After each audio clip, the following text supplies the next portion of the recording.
hello everyone, and welcome to the Las Vegas Sports Services NBA Weekly Report. I'm John Cranton in Las Vegas, joined by Jeff Saad, who runs LVSS. Going to take a look at Week 5 of the NBA playoffs, which will be the Western Conference Finals. And we've got some betting trends to look at and some free picks. But first, Jeff, red-hot run for LVSS in both baseball and the NBA. Tell people about it and how they can get aboard. Yeah, I'm on an 8-4 run in the NBA playoffs. Since May 4th, I'm 24-13 in baseball. Thursday night, I was 5-1 and won both NBA games. Plus, I was 3-1 in baseball. You can get on board. You're going to get 7 days for $7, $1 a day, baseball and NBA playoff action. That will include my NBA playoff total of the year. Just call the LVSS at 1-866-575-8916. 1-866-575-8916. Play every day. 2 sports and build your bankroll, John.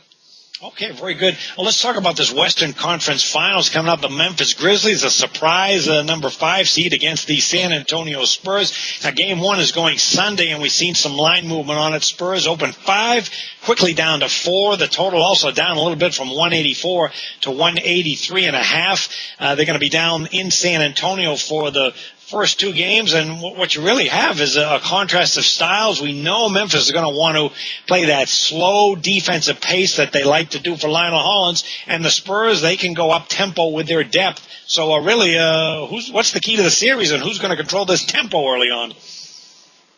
Well, the Grizzlies did a great job of playing the tempo against the up-tempo Oklahoma City Thunder, but the Spurs can play either way. That's where their experience comes in there. The Grizzlies still, there's no stats you can't ignore for this series. They're 32-9 at home, 24-17 on the road.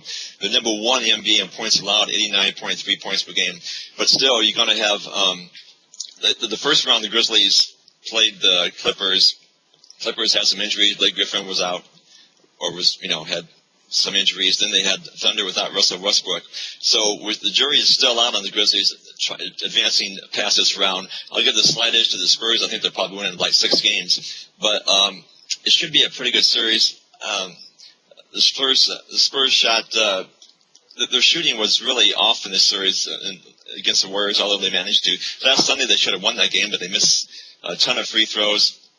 Even in Game 6 they shot 45%, and luckily for them the Warriors shot only 38%. So the Spurs will have those laws where they just go into these where they can't make some shots. But against the Grizzlies, that should be a little less trouble than it was against the Warriors. So I think it should be a pretty good series, and I'd probably take the Spurs in 6, John.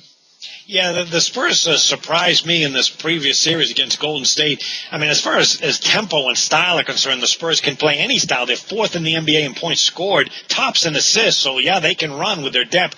But they're also very good defensively, 11th in points allowed, and we saw that in the Golden State series when they wanted to play defense, which Golden State did. Their defense was exceptional.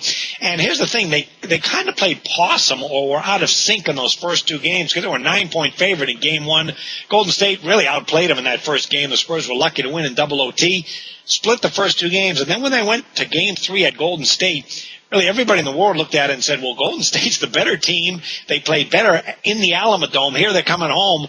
They really looked at Golden State to win Game 3, and lo and behold, the real talented Spurs showed up, won that game by over 8 points, and really from that point on, they were in control of that series. So I'm going to kind of give the Spurs a little bit of leeway. I thought they were just out of sync those first 2 games. It wasn't indicative of them getting old.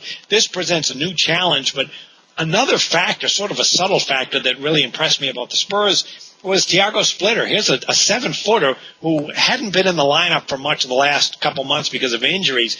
But, boy, he's in there now. You put him and Duncan, it's exactly what you need when you're going up against a Memphis front court.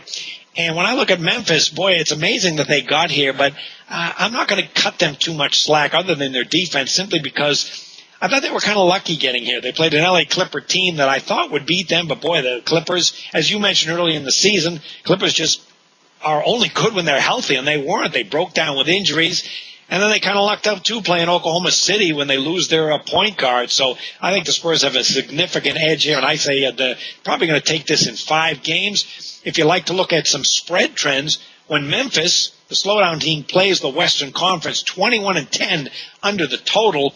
And when you give this San Antonio team at least 2 days of rest, they're 11-2 under the total, so they can really slow the pace down and play their best defense when they do have some rest, which is going to be the case in the game one on Sunday.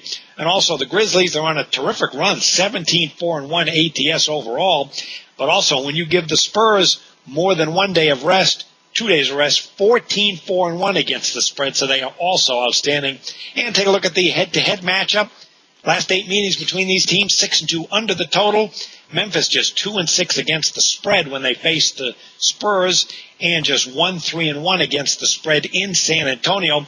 One of the things about Memphis, Jeff, that really stands out is they made that big trade in mid-season, which we talked about on this show. That was taking at the time their best player, Rudy Gay, and getting rid of him and bringing Tayshaun Prince. So I have to ask you, are they better, worse, or mediocre because of that trade? Well, at the time of that trade, I said on this show that it's probably a good trade, but it would probably help them in the long run.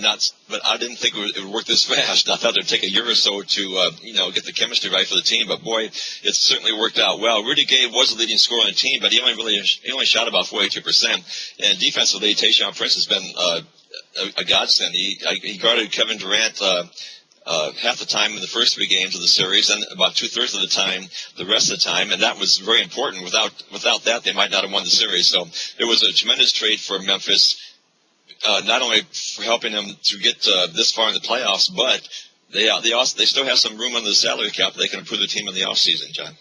I do wonder about that trade. I think they've gotten by with it so far, and they certainly have played exceptionally well, but I wonder if not having that big guy in the front court is going to hurt them at some point, and this is the series where it may come about with this terrific San Antonio depth and front court ability. One thing to keep in mind with this series when it moves out of San Antonio and moves to Memphis, the Memphis Grizzlies, when they're on their home court, they're on a 12-5 run under the total. They really bring their best defense and slow the pace down. Okay, let's give out some free plays for the folks for the weekend. Do you see anything that stands out? Yeah, I'm taking the Knicks and Pacers to go over a total in Game 6. The Pacers are 6-2 to the over in the last 8 home games. The over is 11-4-1. The Pacers' last 16 games playing on 1 day's rest. I know the shooting's been terrible this series, but the total is they're making the total so low, 177.5, I think it is for this game. And the Pacers shot 36%. Thursday night, I think they were proving that on their home court, and then if the Knicks can just shoot in the low 40s, this game should go over the total. So I'll take the Knicks-Pacers game to go over the total for your free pick. Okay, I'll go for the Sunday game, Memphis-San Antonio in Game 1. I'm going to take the Spurs. I think that's a cheap price in the 4 to 5 range. Memphis just 2-6 against the spread when they matched up against San Antonio. Only 1-3-1 ATS in the Alamodome. All right, Jeff Saad of LVSS has been on a red-hot run in both baseball and the NBA playoffs, and you've got that mega total, playoff total of the year coming up. How can folks get aboard? Well, just call it 1-866-575-8916. I'm on an 8-4 run in the NBA, 24-13 in baseball, 5-1 Thursday night. You're going to get 7 days for $7, $1 a day, NBA and baseball, and you also get the NBA playoff total of the year. All this just $7. Call LVSS to 1-866-575-8916. All right, that'll wrap up our Western Conference Finals preview, and good luck with the games, everyone. And Jeff and I will be back next Friday with another LVSS NBA Weekly Report. We'll see you then.